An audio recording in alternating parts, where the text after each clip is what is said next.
اعوذ باللہ من الشیطان اللعین الرجیم بسم اللہ الرحمن الرحیم الحمد للہ لابس الکبریاء بلا تجسید والمرتدی بالجلال بلا تمثیل المستوی علی العرش بغیر زوال بلا تباعد منہم لا لہ حد ینتہا الاول قبل کل شیء ولا قبل لہ والآخر بعد کل شیء ولا بعد لہ والصلاة والسلام على صاحب الدعوة النبوية النبي المكي القرشي أبي القاسم محمد اللهم صل على محمد وآل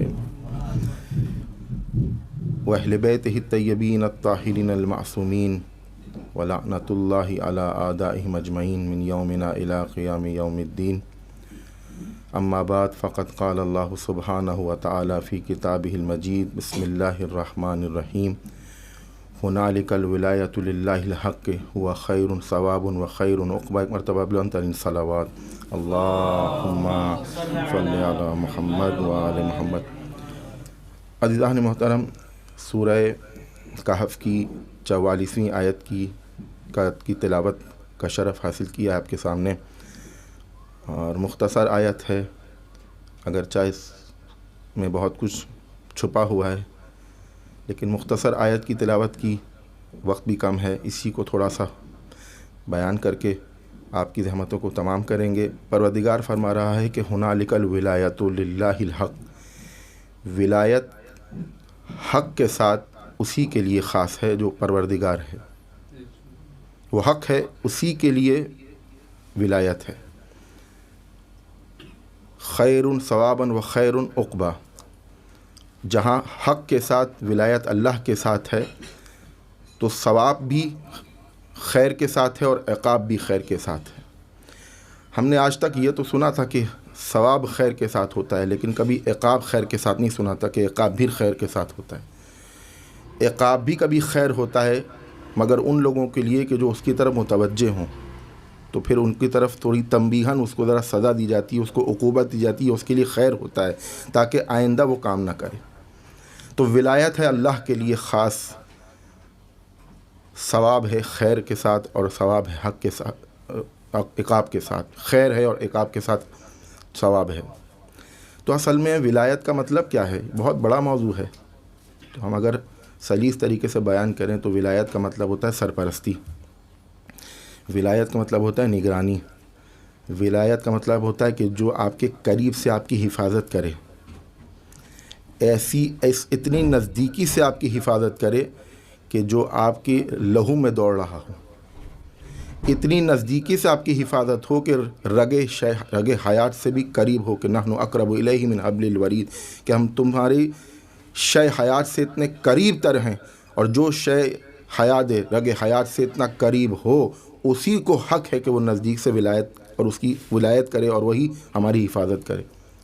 تو اب اگر وہی پروردگار کی جس کے پاس ولایت مطلقہ موجود ہے، اگر اپنے اذن سے کسی کو ولایت دے دے تو کوئی حرج تو نہیں، کوئی مانے تو نہیں ہے نا. تو اب جس طریقے سے وہ کسی کی نگرانی کرے گا قریب ہو کر، اسی طریقے سے پروردگار کا بنایا ہوا ولی بھی اسی طریقے سے قریب ہو کر نگرانی کرے گا. اس لیے کہ وہ تو نہیں آ سکتا ہماری حفاظت کے لیے، اس لیے کہ وہ تو ذات منزہ ہے، کسی مکان، کسی زمان، کسی جگہ سے خاص نہیں ہے، ہر جگہ موجود ہے. لیکن ہماری سرپرستی کرنے کے لیے، ہماری نگرانی کرنے کے لیے اس کا بنایا ہوا ولی ضروری ہے جو ہر وقت ہم پر نگاہ رکھے ہوئے ہو. یہ ولایت جس کا معنی سرپرستی ہے، جو ولایت جس کا معنی نگرانی ہے، اور نگرانی قریب سے، بالکل نزدیک سے ہو کر. تو یہی ولایت تھی کہ جس کی وجہ سے اسی ولایت کے ساتھ اور ولایت کی کچھ خصوصیات ہیں. تو قرآن میں بہت ساری خصوصیت لکھی ولی کے لیے. الا ان اولیاء اللہ لا خوف علیہم ولا هم یحزنون. آگاہ رہو کہ خدا کا جو ولی ہوتا ہے بنایا ہوا، خدا کا جو بنایا ہوا ہوتا ہے، وہ نہ کبھی ڈرتا ہے نہ کبھی غمگین ہوتا ہے. ممبر سلونی ممبر پر بیٹھے ہیں کوفہ میں، اور ایک شخص آ کے پوچھتا ہے، یا علی آپ سے بڑھ کر بھی کوئی شجاع ہے؟ ہم نے آپ جیسا کوئی بے مثال قتال میں اور جدال میں، قتل میں اور جہاد میں آپ جیسا کوئی نہیں دیکھا، بے مثال ہیں آپ. آپ کی شجاعت یکتا ہے، لیکن کیا آپ سے بڑھ کر کوئی شجاع ہے؟ تو مولا علی نے فرمایا تم نے جو نظر کی اس میں غلطی کی ہے۔ کہا ہاں مجھ سے بڑھ کر بھی کوئی شجاع ہے۔ کہا کون؟ کہا میرا بھائی رسول اللہ۔ یعنی شجاعت فقط تلوار لہرا کر لوگوں کو ڈرانے کا نام نہیں ہے، شجاعت کا مطلب یہ ہوتا ہے کہ انسان اپنے صبر کو بھی کنٹرول میں رکھے۔ تو رسول سے کہا رسول کو کہ اب مجھ سے بڑھ کر شجاع تھے، اور اگر رسول کو شجاعت نہ تھی عزیزوں تو کوہ ابو قبیس کی پہاڑی کی چوٹی پہ کھڑے ہو کر کفار مشرکین مکہ سے یہ سوال کر رہے تھے اگر میں تم سے کہوں کہ اس پہاڑ کے پیچھے لشکر جرا رہا ہے تو یقین کرو گے؟ کوئی مسلمان نہیں، ابھی تو رسول مبعوث بھی نہیں ہوئے، ابھی باقاعدہ طور پر اعلان رسالت نہیں کیا ہے۔ یہ وہ زمانہ ہے کہ جہاں مشرکین مکہ سے یہ پوچھ رہے ہیں، تو مشرکین مکہ نے بھی کیا جواب دیا کہ ہاں ہمیں آپ کی بات پر یقین ہے۔ کہا دیکھنے کی بھی ضد نہیں کرو گے؟ کہا نہیں۔ کہا اگر پہاڑ کی چوٹی پر تم آئے اور تم نے دیکھا کہ واقعاً کوئی لشکر جرار نہ آیا، تاریخی جملہ ہے کفار مشرکین مکہ کا، کہا کہ اگر ہمیں لشکر نظر نہ آیا اے آمنہ کے لال تو ہم یہ سمجھے کہ ہماری آنکھیں اندھی ہو گئیں، لیکن تم جھوٹ نہیں بولتے۔ یعنی کفار مکہ رسول کی صداقت کو مانے، نجران کے نصرانی عیسائی رسول کی سچائی اور صداقت کو مانے، اور کہیں ہم ایسے چہروں کو دیکھ رہے ہیں کہ اگر یہ اشارہ کریں پہاڑ اپنی جگہ سے حرکت کر جائیں تو یہ مسلمان کیسے مسلمان کہ جس رسول کی صداقت پر اتنا بھی بھروسہ نہ ہا کہ رسول بنا کے جا رہے ہیں کہ من کنت مولا فہذا علی مولا، میرے بعد اگر ولی ہے تمہارا تو فقط علی، اور اس کے بعد کوئی اور اپنے جگہ اس کو بٹھا دے۔ تو کیا رسول کی زبان پر صداقت پر یقین نہیں تھا؟ رسول کی زبان پر یقین نہیں تھا؟ رسول سچ نہیں بول رہے تھے؟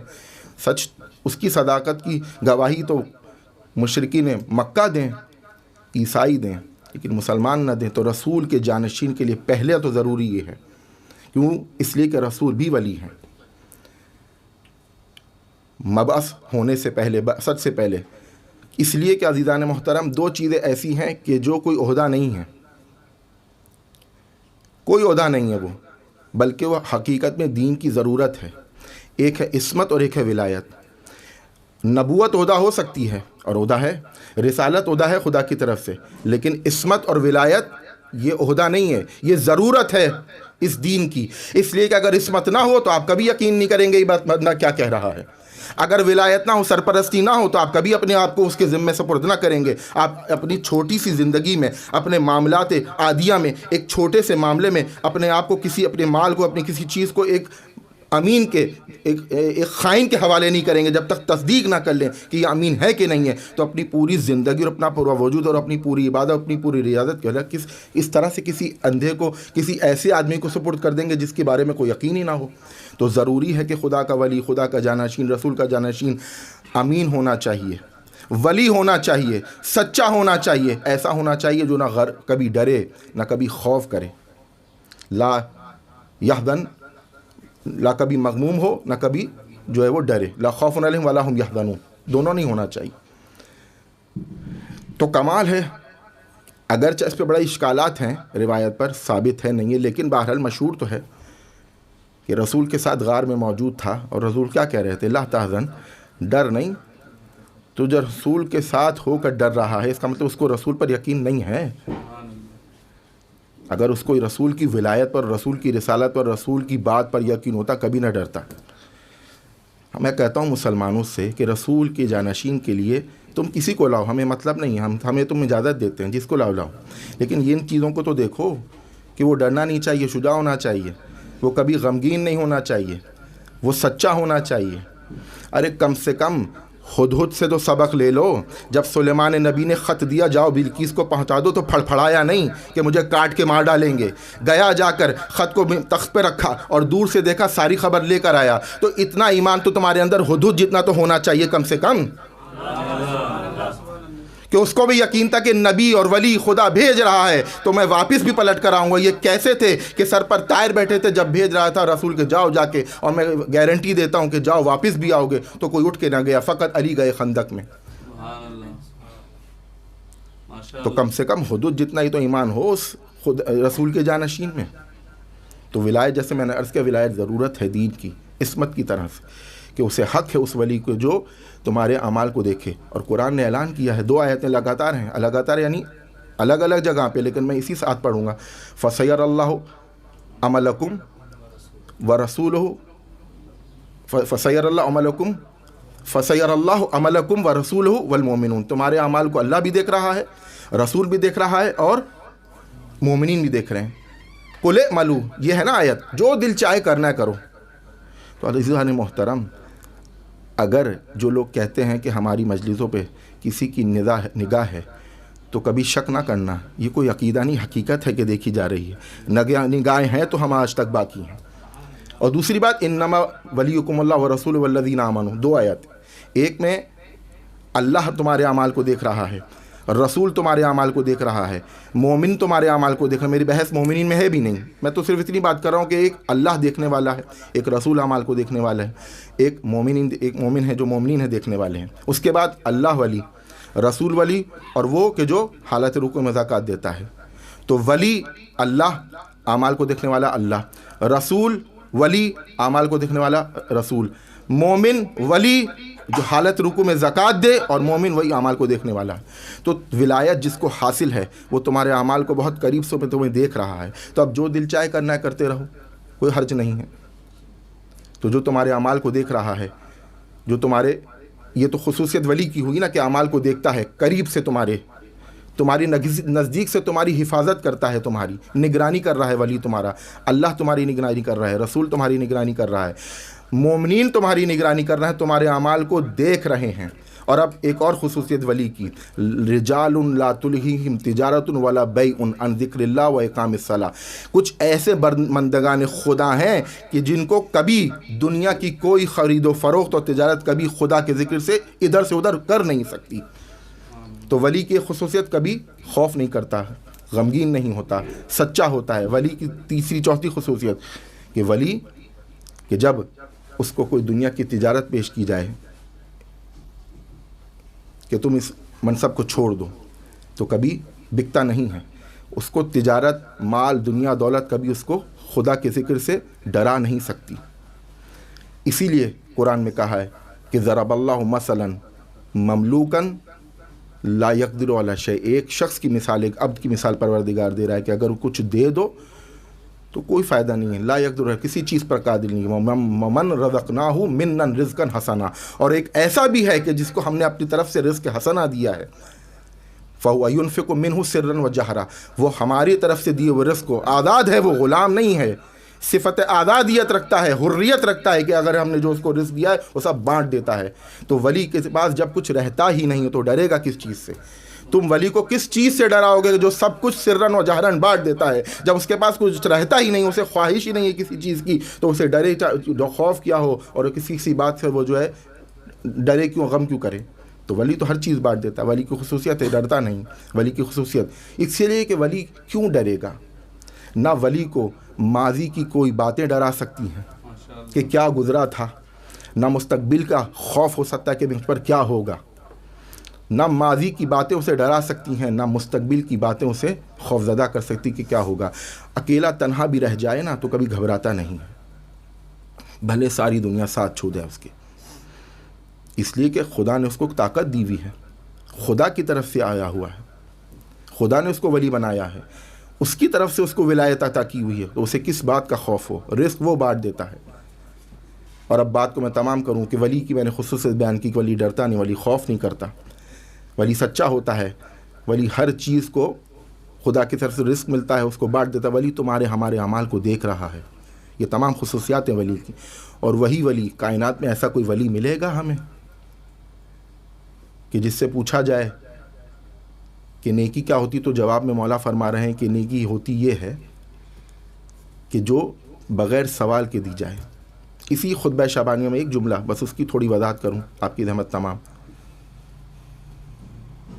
تحنو علی ایتام الناس، رسول نے فرمایا نا کہ تم لوگوں کے یتیموں پر رحم کرو۔